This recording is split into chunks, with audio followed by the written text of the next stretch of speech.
winter is finally over. We're now right on the doorstep of the Australian Grand Prix. It's coming bright and early for us guys here in the UK. We go down under. Yes, ridiculous race start times, but this is what I absolutely love. Brings back the nostalgia for me of the early days, getting up bright and early for that first race of the season. It feels like F1 all over again, and I cannot wait for the action to get going.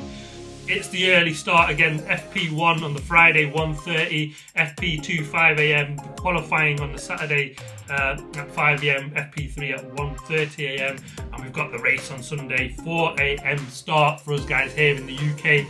The Albert Park, the renewed Albert Park, fast and furious. I can't wait for the action to get going.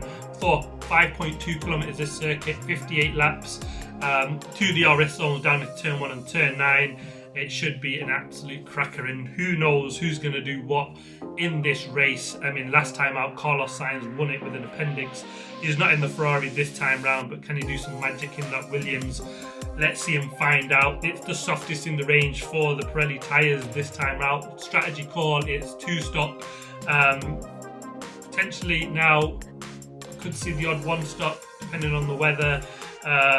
It looks like it's going to be sunny, but on Sunday there is going to be some rain potentially.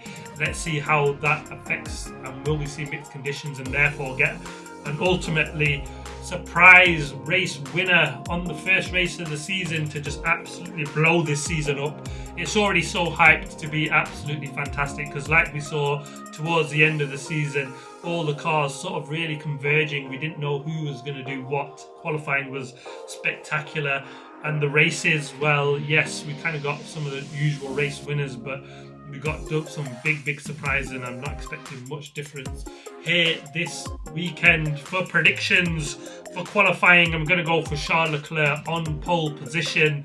I think the Ferrari in his hands, they've gone historically well here. They went brilliantly well here last time, and the car characteristics haven't changed an awful lot, and their testing times shown again that they're quick, so I've got them to nick pole position. In second place, I'm going for Lando, Norris to line up there, and third place, Max Verstappen, because you just can't count this guy out. Yes, he said their car won't be there for this season, but this guy is always there to pull off magic, and in one lap he can absolutely do that.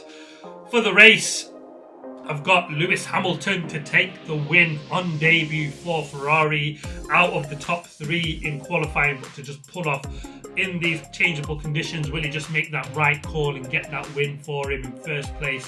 I kind of got that call. I've got Charles Leclerc to line up in second and blow the form walk. All the hype of McLaren, a 1-2 for them, and saying that they're going to go and walk this.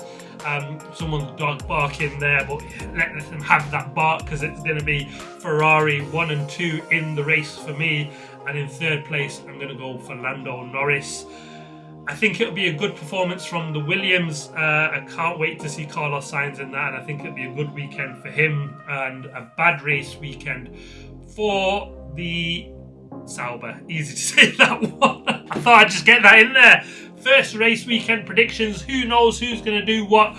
Actually, I think it'll be the Racing Bulls. I just think I'm not seeing enough of them, and I'm not really particularly overly excited with them and what they've got this season. So it'll be absolutely really exciting to see what they've done there. Some news going into the race weekend. Oscar Piastri's got a new deal with McLaren. It ended in 26, his last one. He now is going to be a McLaren driver up until end of 28. So the first man to sort of just get that out of the way. He won't be taking part of silly season 26 like we seen last season, which was absolutely crazy, because 26 is again another season where we've got a bunch of drivers out of contract. Oscar Piastri has nailed his mass to the McLaren team. I'm absolutely excited for him. A really good move, I think, for him. Really just kills that book. He knows he's a McLaren driver, knows what he's doing. We've also got Stefano Domenicali, the head of Formula One, signs an extension for 5 years with the corporation, should we say.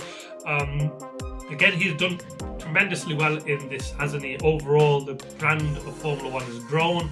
We're seeing the F1 75 events. He's bringing out exciting stuff for fans. Personally, I have enjoyed some of the stuff that he's done this season, so really will be interesting to see what he can do going forward. And it's a big season, this one. I can't wait for the action to get going. Australia, you cannot come soon enough.